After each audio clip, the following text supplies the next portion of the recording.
sitting vice something that president. like Americans should know and be able to like consider in their evaluation, like what they think. I mean, like to me, the more information people have, to inform them. And you just got so much backgrounds, memorandums. You know, what I always say when I was reporting is like, if the members themselves couldn't really follow, they couldn't make the case. But I mean, now this Sheila's they're gonna have this new task force.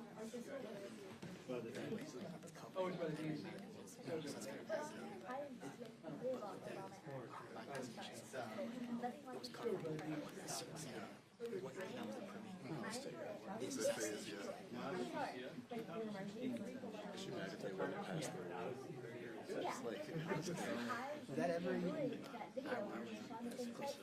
feel like once they get into increase the chances, like once they drop the I feel like Are they?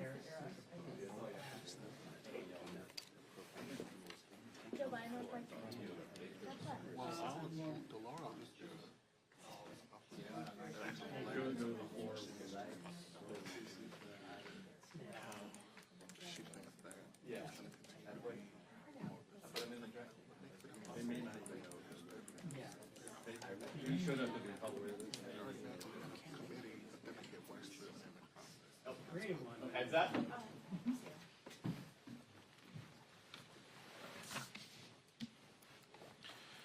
Good morning.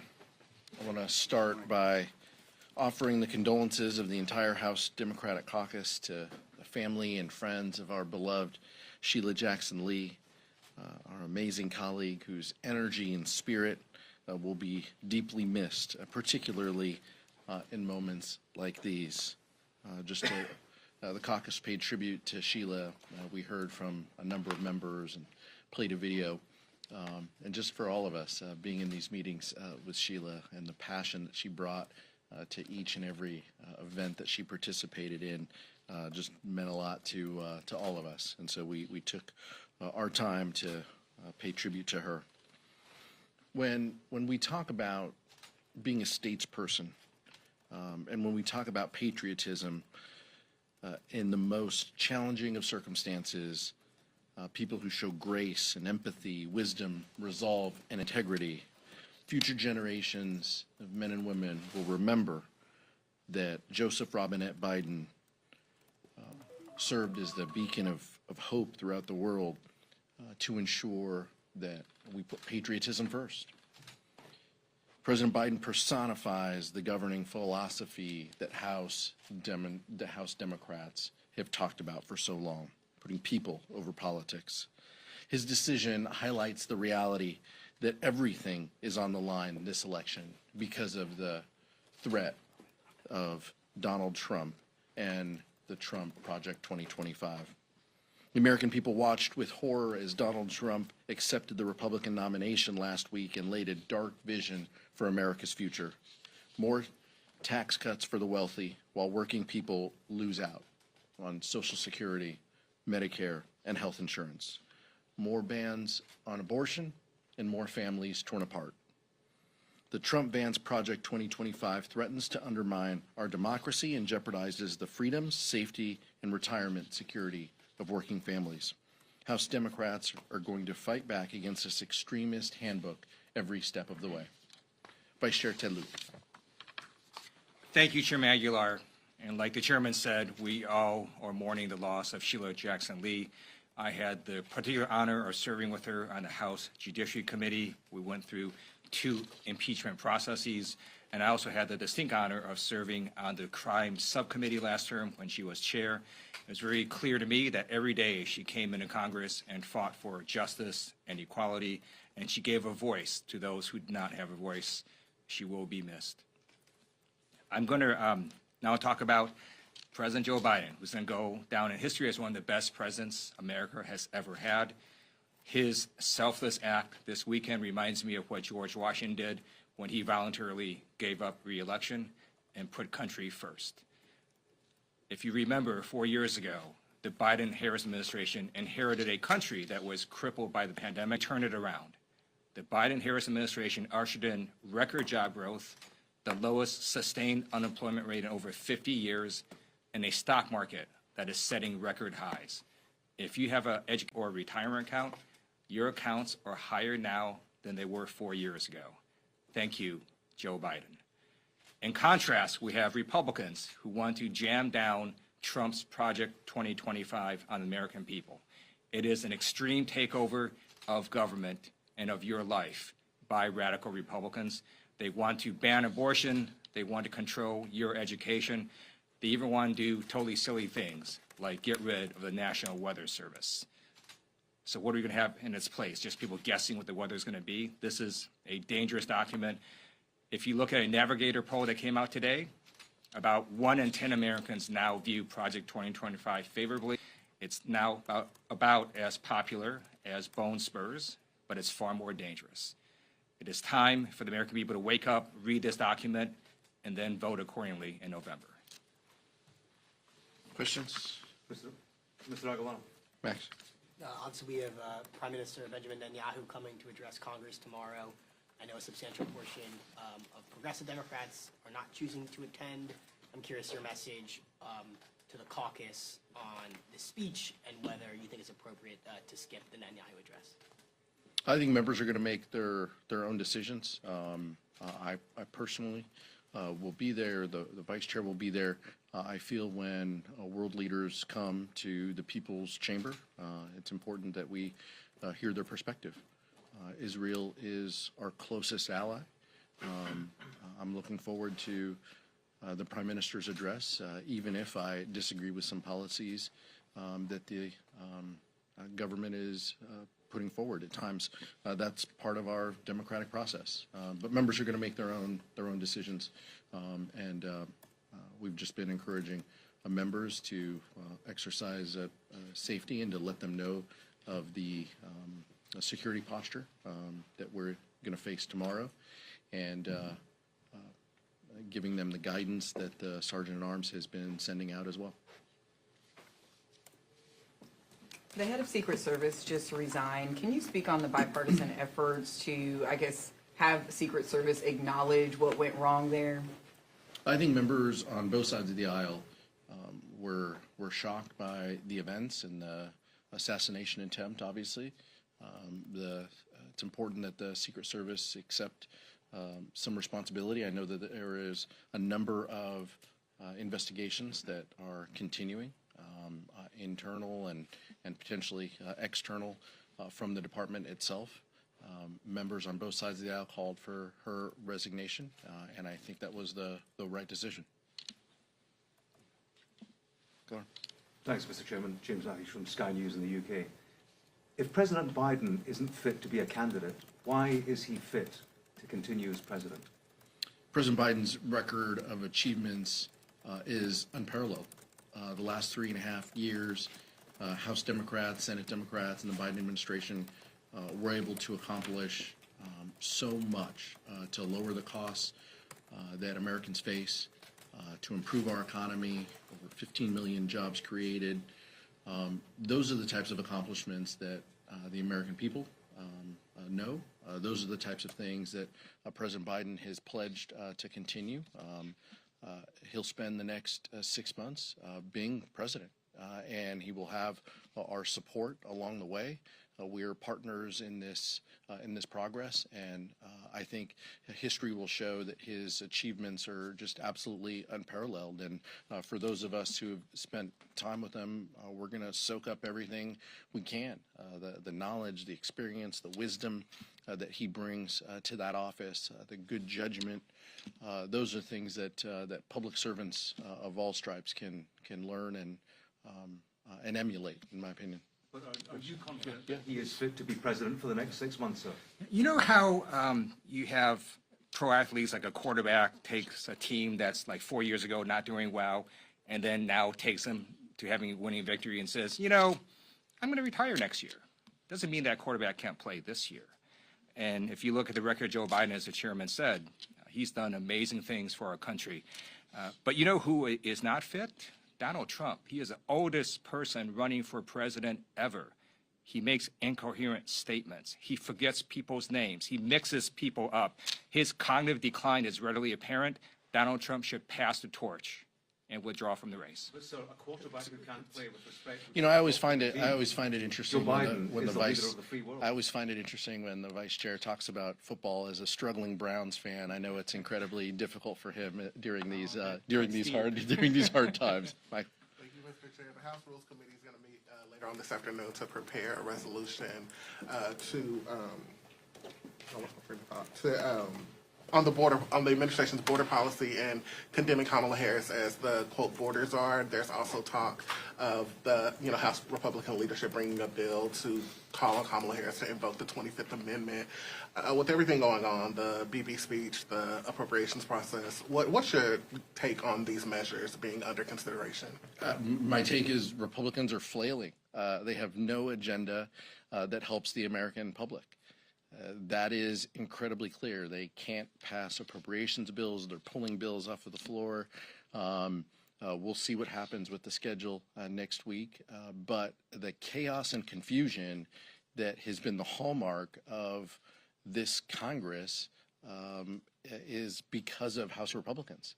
And so this is just a continuation of those efforts. They are clearly just flailing and trying to do anything they can to inject themselves into presidential politics and to carry water for the former president. That's all this is about, is his love and affection, and they are just stepping over themselves to try to help him. But let's be very clear that there was no border czar. Kamala Harris's role was to engage in multilateral discussions with our Latin American countries. The numbers speak for themselves on where we are with border crossings. We are in a much better position than we have in the past. Kamala Harris has been a leader in this administration in so many ways, and efforts by House Republicans to carry the water of Donald Trump are just laughable and unserious.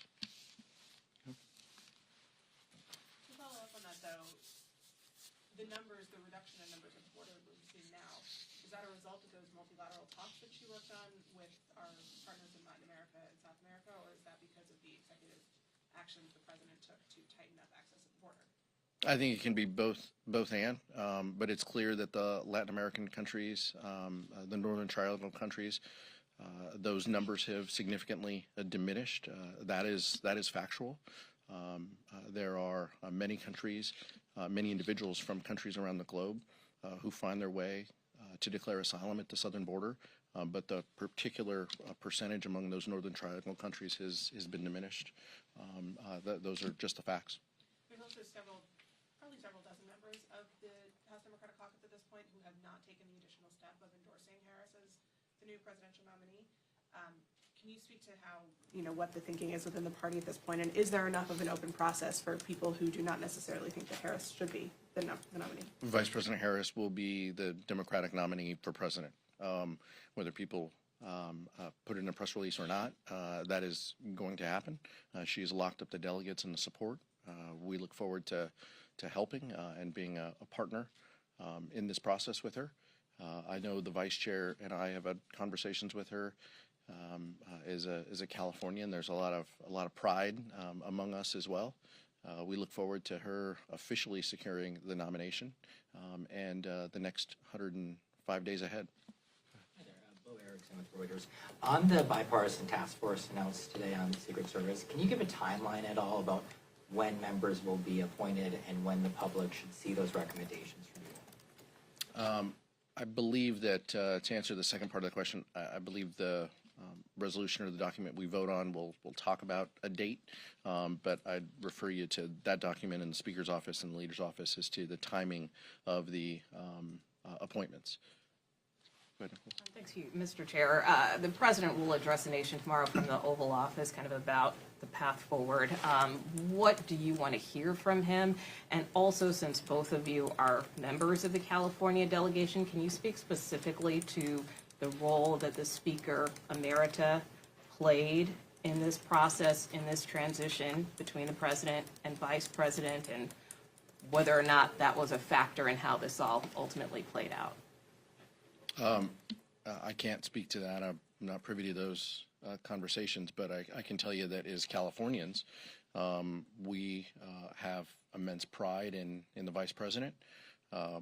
Many of us have supported her, if not all of us have supported her candidacy and her stepping forward. We look forward to working with her over the next 100 days. This is going to be a sprint. What we want to see the president, look, the president's patriotism is unmatched, as the vice chair mentioned and as I mentioned at the top. I expect that the president will talk about the work that we have done together, but how this is unfinished. We still are working to lower costs that Americans have. We still have things that we need to accomplish in childcare and in housing, things looking forward in the next few years. But within this next 6 months of the administration, there's a lot of work to do, and the president is going to do that hard work. And all of us are going to play a role in that. We're also going to do some politics outside of this building. But the work that remains is what's going to focus Joe Biden, and it's going to build on the legacy that he has put forward over the last 3.5 years. And we're all looking forward to that.